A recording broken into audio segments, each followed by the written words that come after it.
I'm Dina. Welcome to the Grim Curriculum. And thank you all so much for joining us here today. Thank you. For those of you watching, you're probably noticing something going on. Yes, this is the content you pay for when you pay for our Patreon. If you don't have the absolute honor of seeing us right now, both Charlotte and I were rocking our tinfoil hats, and we recommend that you pause this episode and you concoct one of your own before we go any further. Here, today. can I just do this for the people that are only listening? Here you go. There's some tinfoil ASMR for you. Oh yeah.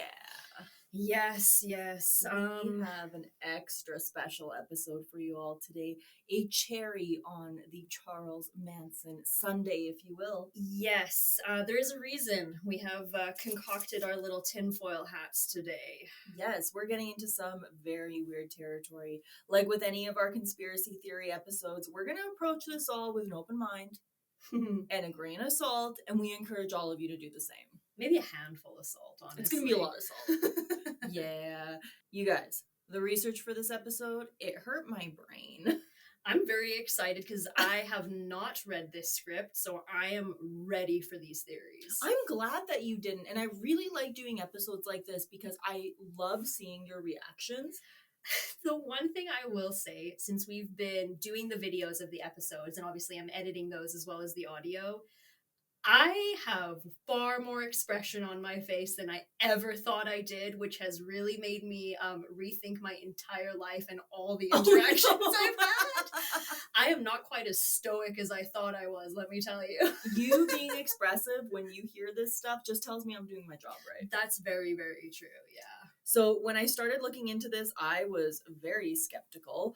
However, there were a lot of times where I was reading stuff and I was like, wait a minute, I need to read this again and again, and maybe a couple more times, because this is some wild stuff. And whether or not you believe it had anything to do with the murders, everything we're going to talk about today is completely true. So keep that in the back of your minds. Okay. I mean, if you do look at the comment section of any of our Charles Manson videos, you'll see that quite a few people still defend him to this day. Which we're going to say right now, we don't agree with that. No, the dude was definitely guilty in his own ways. I think we've made it pretty clear how we feel about the whole situation. I knew there was people out there that kind of supported him or didn't think he was guilty, but I didn't quite realize to what scale. Yeah, and you see it every time we post an interview with him or something like that, especially on YouTube. I've noticed there are a lot of Charles Manson defenders out there, and I have a theory about those people. Okay.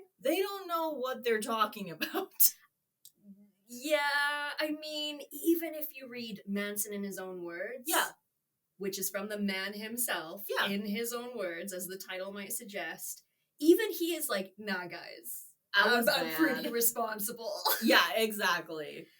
We mentioned today we're going to be exploring some theories regarding the Manson murders that paint him in a very different light than books like Helter Skelter, which again was written in part by Vincent Bugliosi, who was the main prosecutor during the Manson trial. One of the main sources for our episode today is Chaos, Charles Manson, the CIA, and the Secret History of the 60s by Tom O'Neill. Something that this book explores is trying to figure out how a group of hippies went from free love to mass murder in such a short amount of time. Which is a pretty fair thing to question. We aren't saying that things were all fun and games on the ranch by any means. However, we saw throughout the series, things certainly escalated very quickly. So the name of the book comes from Operation Chaos, which was an actual espionage project conducted by the CIA, and the goal of it was to uncover possible influence from other countries regarding domestic race, anti-war, and other movements. They directed their attention towards groups like the Women Strike for Peace and the Students for a Democratic Society, as well as the Black Panther Party. And that is a group that Charles Manson himself had a bit of an obsession with. Even though they probably had no idea that he even existed at the time. When all was said and done, Operation Chaos had files on over a whopping 300,000 civilians. In the book, O'Neill directly questions the helter-skelter approach and pushes the idea that the Manson murders were much more than a cult gone wrong. According to him, The people involved in encouraging this to happen were high up in the government and specifically the CIA. The book was published in 2019. However, it was the result of 20 years of research. He was originally approached to spend 3 months writing an article, but it escalated into a decades-long obsession. The article that he was hired to do was never actually written. When he first began doing the research for his book, Tom O'Neill spent 6 hours at the home of Bugliosi. He interviewed him thoroughly, but when all was said and done, he had more questions than he did answers. In his book, he writes, It couldn't be the case that the truth involved in a drug bum gone wrong, orgies with Hollywood elite, some of the well-known celebrities that he hung out with and partied with, including big names like Neil Diamond and, of course, Dennis Wilson. It made me question whether famous people were just out there hanging out with random hippies or if there was more to this story. I don't know a lot about Neil Diamond. I mean, obviously, we're all familiar with like Sweet Caroline. I just can't picture that wholesome gentleman hanging out with Charles Manson. Honestly, and that's the thing to remember for all of you, is a lot of these people that were singing very wholesome songs that we consider wholesome now, Yes. they were dirty as hell. Hell yeah, and they were all off their tits on drugs. They were. While doing his research, O'Neill was able to connect with an MDMA dealer who was well known to those in the scene. When the two spoke, the dealer told him to direct his attention to someone that we've mentioned quite a few times throughout the series, Terry Melcher. And just in case you needed a reminder, Terry Melcher was a well-known record producer and also the son of Doris Day. He was very close with many famous bands, including the Beach Boys. Charles Manson and Terry Melcher crossed paths because of his involvement with Dennis Wilson. After Melcher heard the songs Charles helped co-write, he offered him a record deal. Or at least that is what Charles would claim. Like we mentioned before, the relationship very quickly soured. One thing we didn't talk about was the absolute pettiness of Charles Manson. He would regularly egg Terry's house, and he constantly harassed him after he realized that the deal wasn't panning through. And of course, the Tate house, Terry Melcher had originally lived there, and that's why it was targeted. Yes. Something else to note is that Terry Melcher claimed that after the murders, he never saw Charles Manson again. However, multiple people report that he was seen at Spawn Ranch after the crimes were committed. Someone that Tom O'Neill turned a lot of his focus towards was victim Gary Hinman. He was connected to a police officer who had worked the case. However, the officer refused to speak with him over the phone out of fear that he was being bugged. When they met in person, the officer told him that the raid on Spawn Ranch had been reported on the radio a full day before it happened. Further to that, he met with a retired district attorney who spoke about the amount of times Charles Manson was arrested and let go during the early part of the investigation. This DA claimed that this would normally happen due to one of two reasons. Either the person was providing information regarding other crimes, or he was being watched and manipulated. The investigation also brought up a CIA agent named Reeve Wilson. Reeve would often go undercover and spend time with those involved in the hippie movement. He was also close with Jay Sebring, Sharon Tate, and Roman Polanski. It's said that he was there the day following the murders and that he had people watching their house in the past. It's rumored that the story Susan Atkins wrote about the murders that we mentioned last week was heavily influenced by Reeve. Some believe that it was completely written by him. I'm gonna go eat some ice cream now. Bye. I mean, to be fair, if you were trying to write a story from the point of view of a drugged out hippie psychopath, maybe that is how I would end the story. I would. Something that we talked a lot about throughout this series is the huge amount of drugs that everyone was doing, and of course, all the sex that it led to. This led to quite a few unwanted pregnancies, and like we mentioned before, an absolute boatload of STDs. The clinic that the majority of the family would go to when they wanted to handle these things was the Haight-Ashbury Free Medical Clinic. It was owned by a guy named David Smith, who was a postdoctoral student at UC San Francisco. He was also the chief of the Alcohol and Drug Abuse Screening Unit at the local hospital. And not only that, he was also a big fan of LSD. It's so funny that a medical professional in this case would also be a big fan of LSD. And correct me if I'm wrong, I'm completely paraphrasing here, but I believe it was a dentist who got the Beatles absolutely off their tits on acid. Oh, that doesn't surprise me at all. Can you imagine? Man's filling teeth during the day and doing LSD in the evening. That's one hell of a dentist. No kidding. When we do say he was a big fan of the LSD, we mean he used it a lot of it like recreationally, but he also enjoyed conducting experiments with it, usually on lab mice. David knew Charles and the family quite well due to their frequent visits, and he would later talk about Charles using mind-altering drugs to manipulate people. One thing that we didn't touch on too much is that he would often get everyone super high, but he would never partake quite as much as they did. This would often give him an advantage, so to speak, because he was of more sound mind than everyone else around him. And when you're in a group of people and Charles Manson is the most sane person, you're in trouble. That is a scary concept. Eventually, the majority of the family escalated their drug use to amphetamines, which unquestionably led to tension and violence. Like we mentioned before, things were going fine until they weren't. Paranoia quickly set in, and that's when the situation seems to have escalated beyond control. I mean, you gotta say, there's a big difference between a bunch of hippies smoking pot in the desert and getting off your tits on meth. Yeah, absolutely. Now, something David concluded in his studies was that in groups, mice under the influence of mind-altering drugs were more suggestible than mice that were alone. And it seems like in his book, Tom O'Neill speculates that David Smith could have been attempting to conduct similar tests on the Manson family members. However, when he approached him about this, he was essentially told to drop it and that his research was unimportant. He said that about his own research, so think about that. Why would he say that? Yeah. This brings us to Roger Smith. No relation.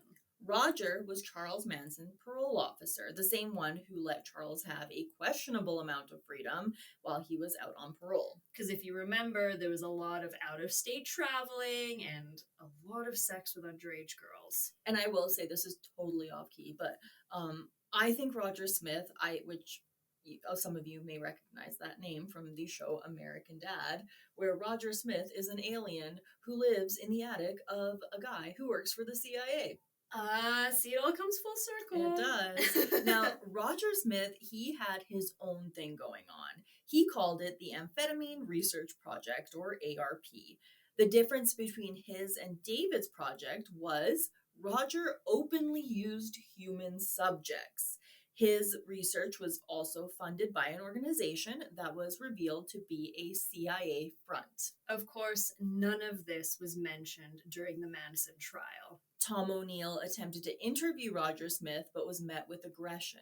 When asked what he thought led to the decline of the Manson family, he simply said it started with their move out to Spahn Ranch, where they were disconnected from the rest of society. These two weren't the only ones doing study like this at the free clinic. This includes a man named Dr. Lewis Jolyon West, who was often referred to as Jolly and was quite the character, apparently. He and David Smith never actually met, but they worked together and co-authored some studies. West's studies were among some of the more concerning. Yes, he was known for his work as a psychiatrist. He famously treated a man named Jimmy Shaver, an airman with no criminal record who was charged for the brutal murder of a 3-year-old girl. Shaver claimed to have no memory of the killing. He also claimed that he couldn't recognize his own wife. Dr. West treated his amnesia by injecting him with sodium pentothal, which is often referred to as truth serum. And for the record, sodium pentothal. It's a hard one. The use of sodium pentothal is now illegal and actually considered a form of torture. This is an international standard. Shaver was eventually executed for the crime, but there are many people who still believe that he was innocent. This case is obviously incredibly sad. However, it is fascinating, and we definitely added it to our list to cover in the future. Dr. West was closely tied to MK Ultra, and this is a huge part of why people believe that the family had also been experimented on. I mean, that connection alone automatically brings in some suspicious theories. This is very much a red string episode. Yes, you got the cork board Yeah. and like all the pictures and they're all attached. They're all connected. One thing that I want to stress here, we're not saying that this for sure happened. However, we do know that people were absolutely used as guinea pigs when it came to things like mind control and persuasion with drugs.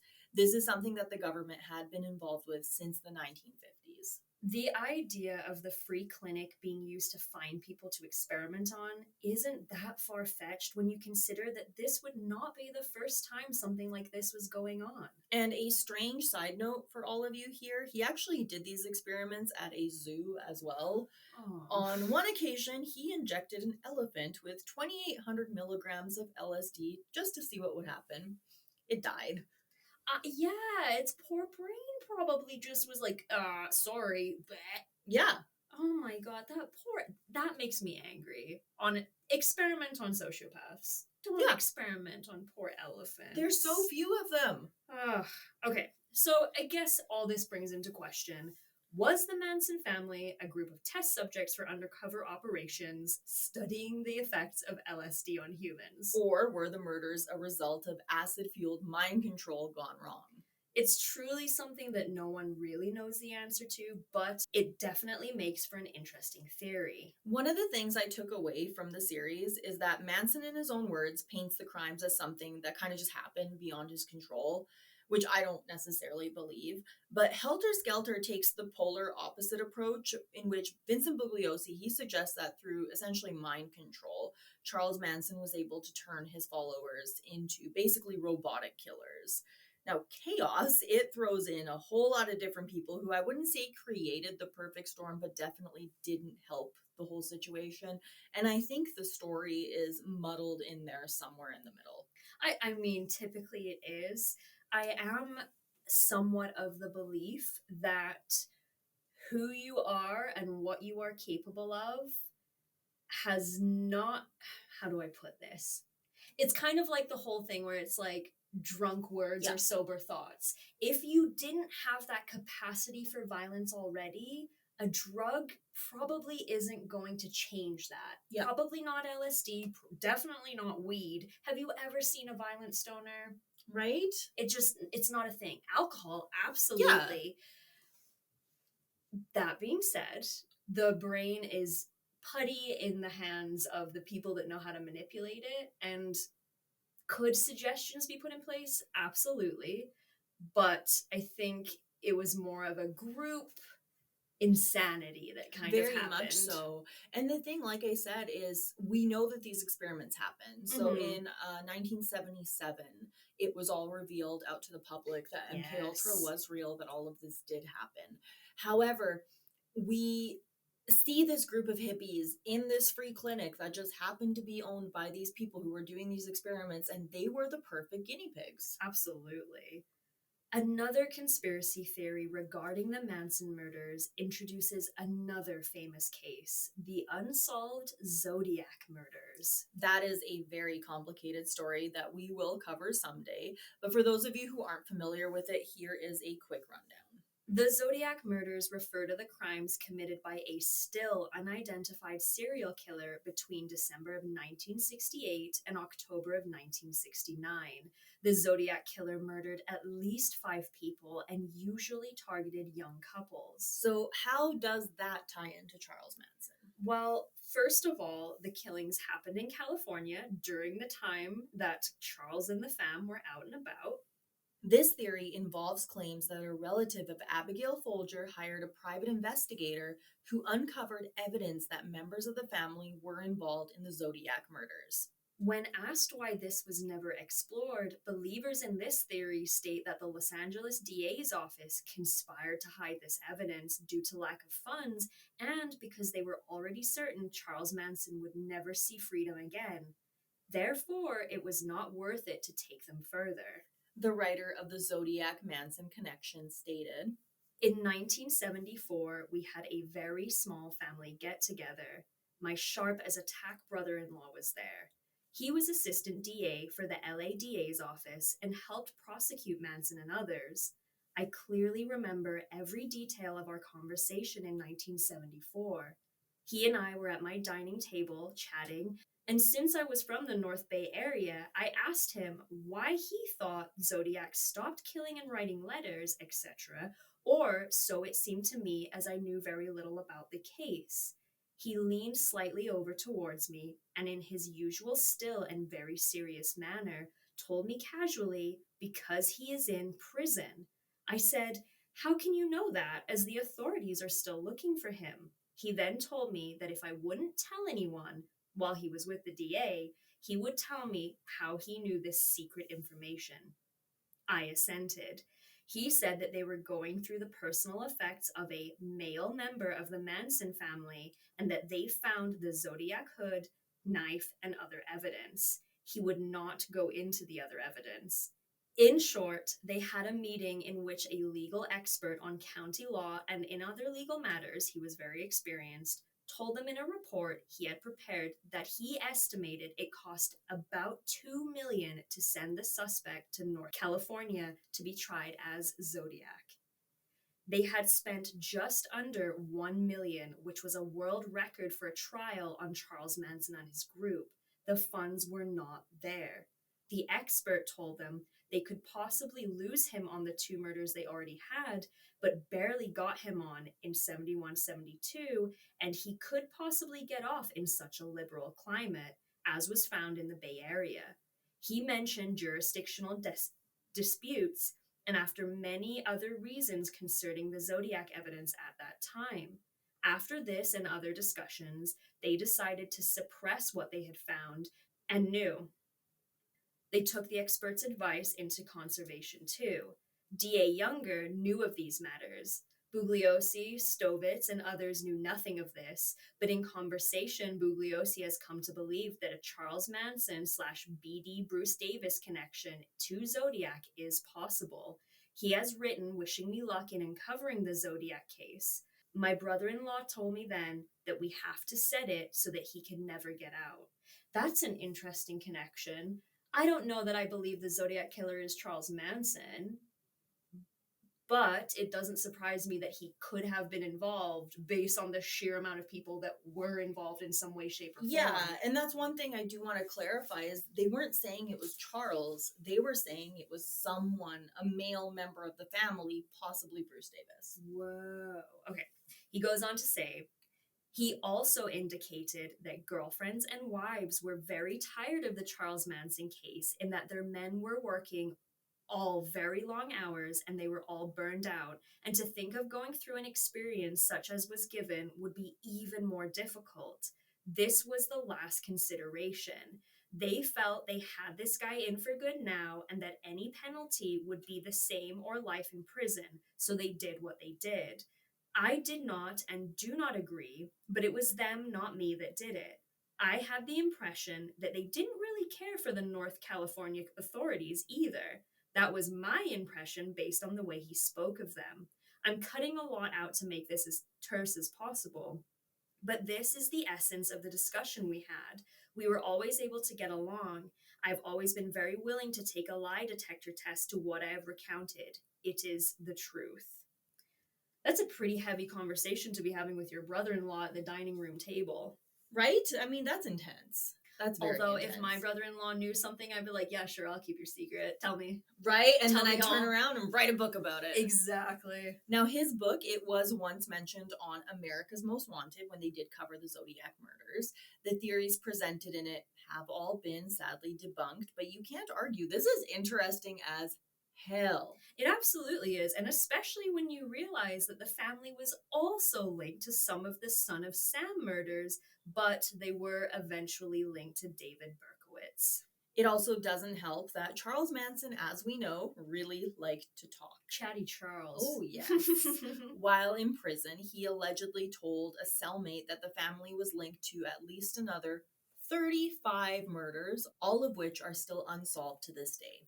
This includes the suspicious death of Joel Pugh, who dated family member Sandra Good. He died just a few months after the murders. Police claim that the man ended his own life. However, no note was ever found, and the method of death was uncommon for suicide. Plus, Charles Manson openly hated this guy. Someone else that's been linked to the family was 19-year-old Reet Jervison. Reet came to LA after meeting a man who she claimed looked like Jim Morrison. A photo of a woman resembling her was found, and in it, she is seen dancing with Manson family member Steve Grogan. The list truly does go on and on. Unfortunately, we are all well aware of a huge number of young women going missing around that time, especially because of how common it was to hitchhike. I mean, it's that era in California, late 60s into the 70s and 80s, serial killer paradise. Oh, absolutely. Because, like you say, girls hitchhike. Well, not just girls, everyone was hitchhiking. Yep. It was completely normal to do so. We're still coming out of the hippie movement. Everyone's still on drugs. I feel like each decade has had its own poison, if you will. Yeah. You know, the 60s, it was LSD. 80s was cocaine, etc., etc. California was a paradise for people up to no good. I saw just this like clip on TikTok recently, and I have no clue what movie this is, so if anyone knows, please let me know. But it's about this girl who she goes back in time to investigate these murders. Okay. And she goes back to like the high school where the women who were murdered went. Okay. And this older lady who's like someone's mom is like, "Oh, don't worry, sweetie, I'll give you a ride to where they're at." And she's like, "You want me to get into a car with you? I don't know you." It's so true. And it's kind of come full circle, as it was like back then, everyone was hitchhiking, whatever. Whether you were a 13-year-old girl or a 30-year-old man, everyone was like, well, I don't have a car and I need to be somewhere, whatever. Then we flipped the other way, and it's like, you do not get into a car with a stranger. And now it's kind of come back full circle where we're literally ordering Ubers to our doors. So, right, exactly. Although I will say, still makes me hella nervous, even just getting in a taxi by myself. Oh my goodness, me too. So even in the 2 years that we've been doing this podcast, we've seen a large number of unsolved murders get tied to infamous people like Dennis Rader and John Wayne Gacy. I personally wouldn't be shocked if one day we do find out that the Manson family was responsible for more deaths. There were a lot of people, at one point 60 people on the ranch that were associated with the family. And they were into some pretty shady things. So I don't think it's unreasonable to say that this could have happened and more innocent people were hurt along the way. I've been thinking about Tex Watson quite a bit, unfortunately. Ugh. I know, of all the people to take up space rent-free in your brain, he is not the one, but here we are. He seemed to take violence in stride very quickly. Yes.